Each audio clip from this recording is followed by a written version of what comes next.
My house is made out of 1920 streetcars.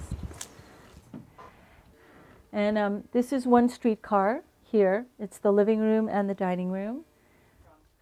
They are from, I'll show you, 1920s Santa Cruz streetcars that used to run downtown. The others have been destroyed, so this is actually a historic house. I live here with my 3 boys, and I raised them in a 1-bedroom house. There's a little space between them. This is my son's paint job. And it was just me and my boys in this 2-streetcar house. And the other streetcar is the bathroom and the bedroom and the kitchen. Down here is an addition that we put on just to make it a little bit bigger. This like step down, because it was, I mean, the house used to end right here. So my 3 boys were in the bed here and I was in the living room. When we got it, it was 550 square feet, which is very small for 4 people, at least Americans, you know? Necessity is the mother of invention, so we needed space. My son lives in this room,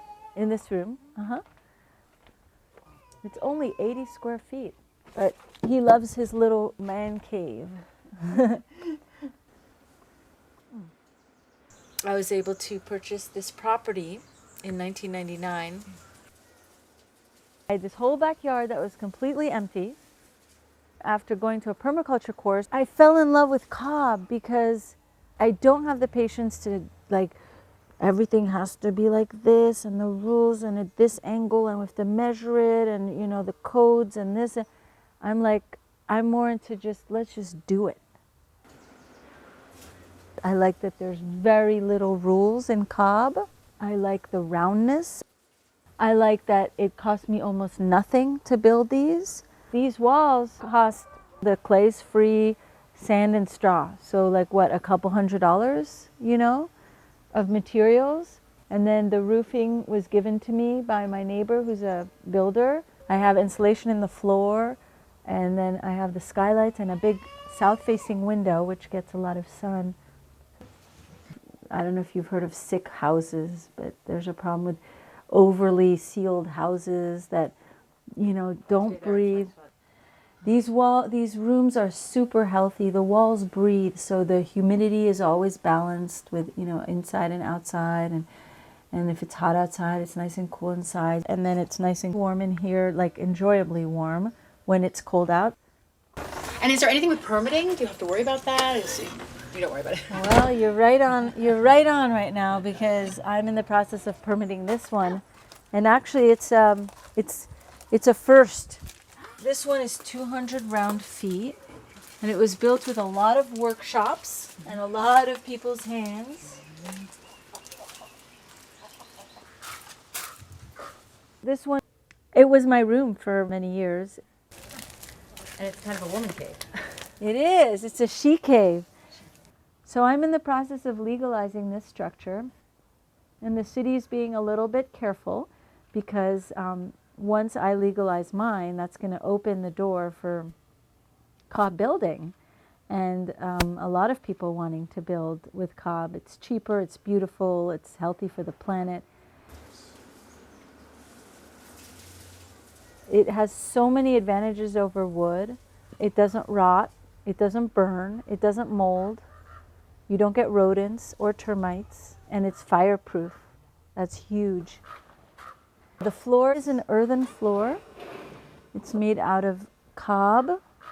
It's also been sealed with hemp oil and beeswax. So it's completely waterproof. If you were to spill water on it right now, it would just sit on top of the floor. You see cob buildings that are hundreds and hundreds of years old that are still standing. But it's very important to have round in California and the West Coast because of the earthquakes. Round is the strongest shape you can build, and the whole wall is full of long, strong rice straw that has a very high tensile strength. So if this building were to shake, the straw is actually what would hold it all together. I also put some rebar, probably about up to here, 3 feet high. If I had put rebar all the way to the top, the building department would have probably okayed it in a second. But you know, it's really unclear about what the effects of rebar are for cob, because you know, people say that it doesn't help at all, that the rebar breaks down inside from the moisture, you know, passing through. So there's people actively working on how can we design a cob house that is easily acceptable to building departments everywhere, that is true to cob and not just using cob as an infill. And so my engineer is actually using the New Zealand code for cob as his basis for our permit. It's a kitchen. There's a little knife box that I embedded in the wall for silverware and glasses and plates and. Wow, so you can just build right into the walls.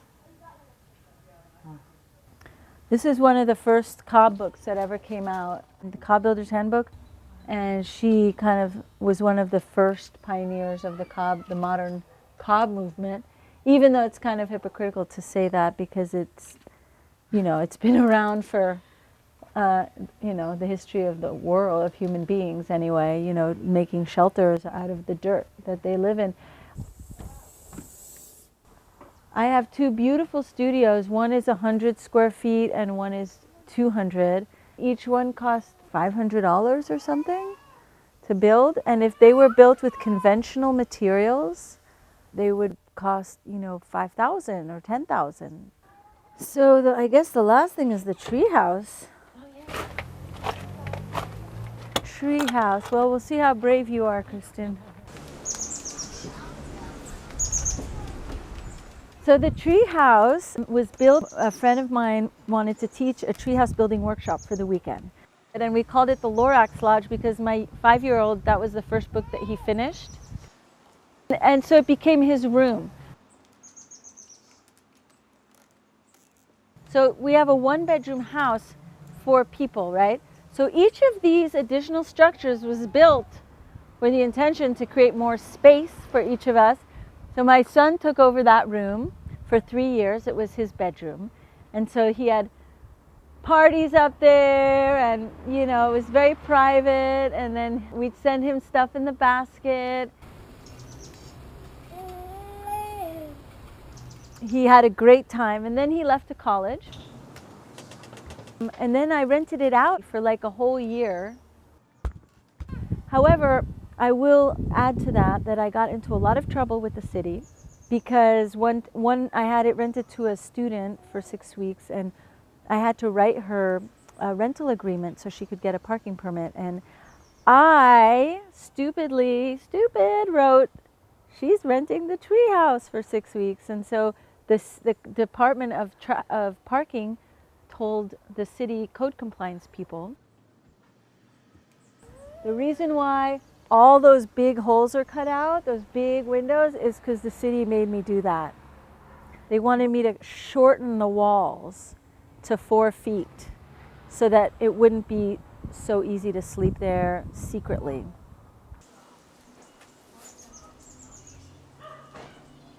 I grew up in Manhattan on the 22nd floor of a building. And I was raised in New York City. Central Park was the closest to nature that I got. That's actually my illegal compost toilet. It's a bucket, but I also have like a whole box with a toilet seat on it. This is a sauna. It's made out of barrel. And in Finland, they make these saunas out of old vodka barrels. And in Findhorn, they make houses out of old whiskey barrels. They could make saunas too, but they're giant whiskey barrels. Wow. It's a wood-fired sauna. The wood, you make the fire on the back, and then it heats the sauna. So the chickens live back here. They're a little bit annoying, the chickens sometimes. They're cleaning up after their poops on, you know, on the deck, because this is an urban setting. You know, I don't have a whole bunch of land, so everything's kind of compacted and compartmentalized. But the advantage, I don't need a car. Because I live in town, I can bike to the beach downtown, I can walk. I just want to water because everything's starting to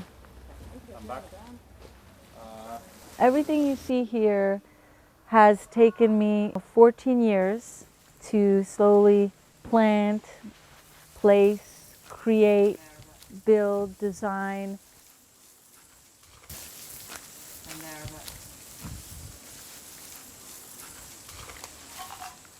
And so this is an urban eco-village setting.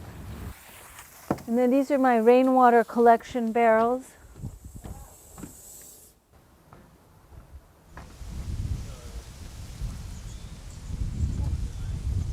Not everybody wants to be isolated and secluded in the countryside and then have to drive everywhere. There's a certain freedom to that for sure.